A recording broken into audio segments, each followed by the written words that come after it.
Hello, first graders. I hope you're all staying well and healthy at home. I miss you all very, very much, and especially reading out loud to you guys because that's one of my favorite things to do. So I figured I would take this video of myself reading one of our class favorites, Stellaluna.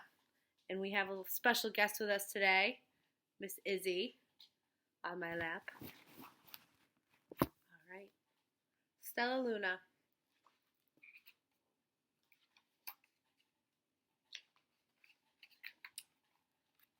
In a warm and sultry forest far, far away, there once lived a mother fruit bat and her new baby. Oh, how Mother Bat loved her soft, tiny baby. I'll name you Stellaluna, she crooned. Each night, Mother Bat would carry Stellaluna clutched to her chest as she flew out in search of food.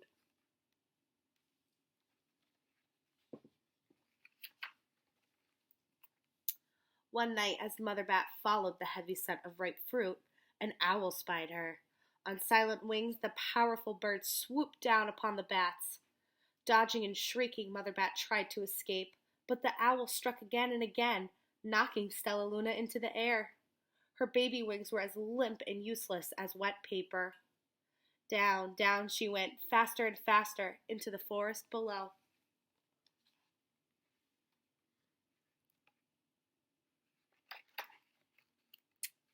The dark leafy tangle of branches caught Stellaluna as she fell.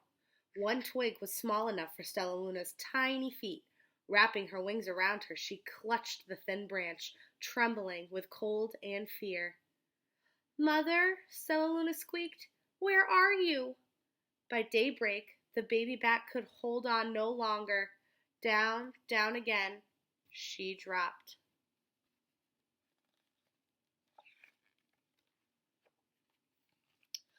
Flump!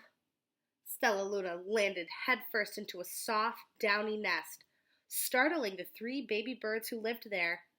Stellaluna quickly clambered from the nest and hung out of sight below it. She listened to the babble of the three birds. "What was that?" cried Flap. "I don't know, but it's hanging by its feet," chirped Flitter. "Shh! Here comes Mama," hissed Pip.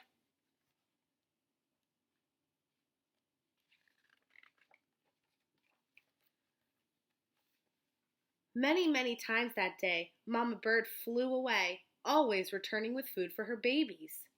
Stellaluna was terribly hungry, but not for the crawly things Mama Bird brought. Finally, though, the little bat couldn't bear it no longer. She climbed into the nest, closed her eyes, and opened her mouth. Plop! In dropped a big, green grasshopper.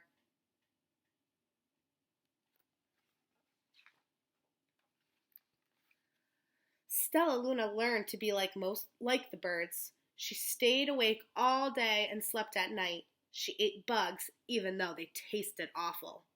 Her bat ways were quickly disappearing, except for one thing. Stellaluna still liked to sleep hanging by her feet.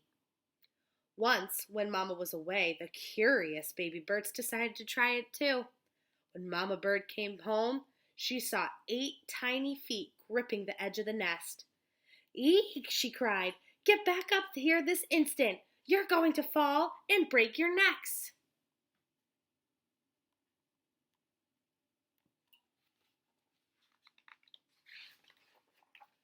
The birds clambered back into the nest, but Mama Bird stopped Stellaluna.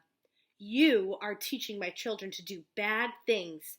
I will not let you back into this nest unless you promise to obey all the rules of this house." Stellaluna promised. She ate bugs without making faces. She slept in the nest that night, and she didn't hang by her feet. Stellaluna behaved as a good bird should.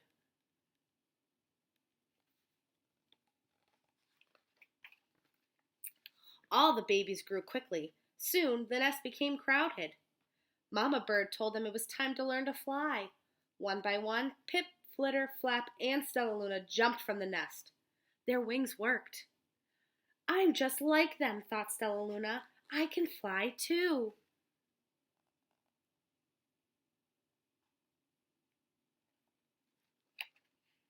Pip, Flitter, and Flap landed gracefully on a branch. Stellaluna tried to do the same.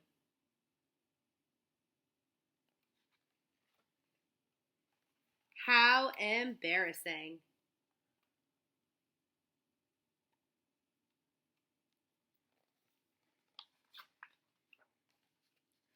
I will fly all day, Stellaluna told herself.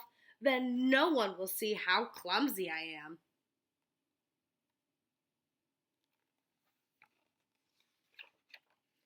The next day, Pip, Flitter, Flap, and Stellaluna went flying far from home.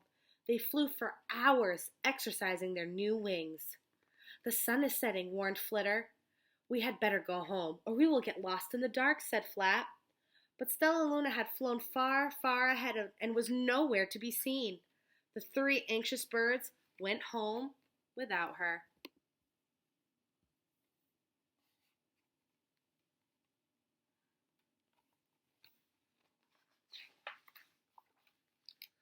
All alone, Stellaluna flew and flew until her wings ached and she dropped into a tree. I promise not to hang by my feet, Stellaluna sighed. So she hung by her thumbs and soon fell asleep. She didn't hear the soft sound of wings coming near.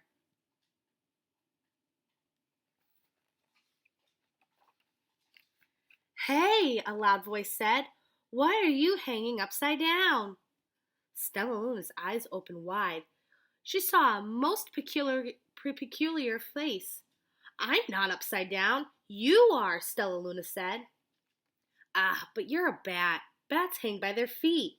You're hanging by your thumbs. So that makes you upside down, the creature said. I'm a bat. I am hanging by my feet. That makes me right side up. Stellaluna was confused. Mama Bird told me I was upside down. She said I was wrong. Wrong for a bird, maybe, but not for a bat.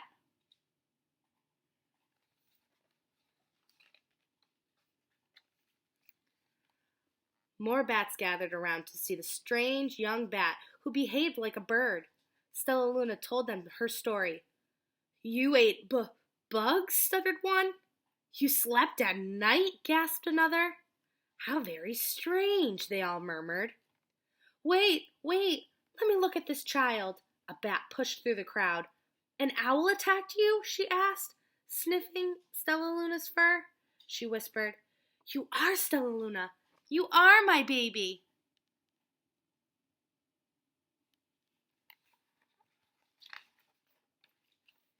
You escaped the owl, cried Stellaluna. You survived? Yes, said Mother Bat as she wrapped her wings around Stellaluna.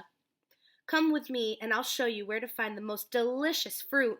You'll never have to eat another bug as long as you live.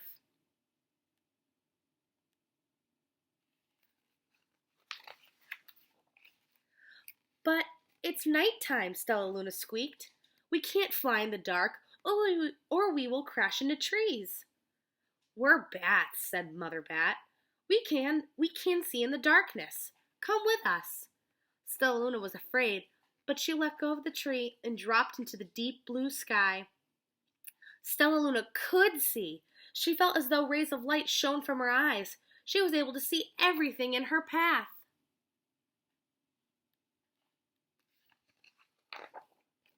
Soon the bats found a mango tree, and Stellaluna ate as much of the fruit as she could hold. I'll never eat another bug as long as I live, cheered Stellaluna as she stuffed herself full. I must tell Pip, Flitter, and Flap.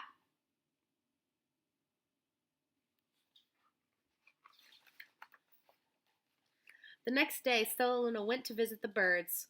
Come with me and meet my bat family, said Stellaluna. Okay, let's go, agreed Pip. They hang by their feet and they fly at night, and they eat the best food in the world, Stellaluna explained to the birds on the way. As the birds flew along the bats, Flap said, I feel upside down here. So the birds hung by their feet. Wait until dark, Stellaluna said excitedly. We will fly at night.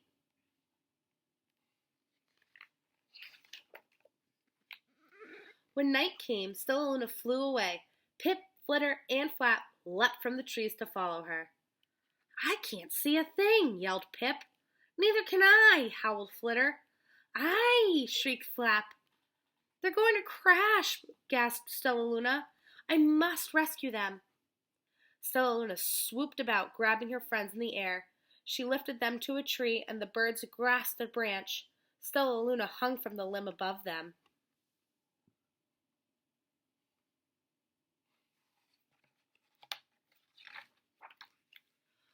We're safe, said Stellaluna. Then she sighed. I wish you could see in the dark, too. We wish you could land on your feet, Flitter replied. Pip and Flap nodded. They perched in silence for a long time. How can we be so different and feel so much alike, mused Flitter.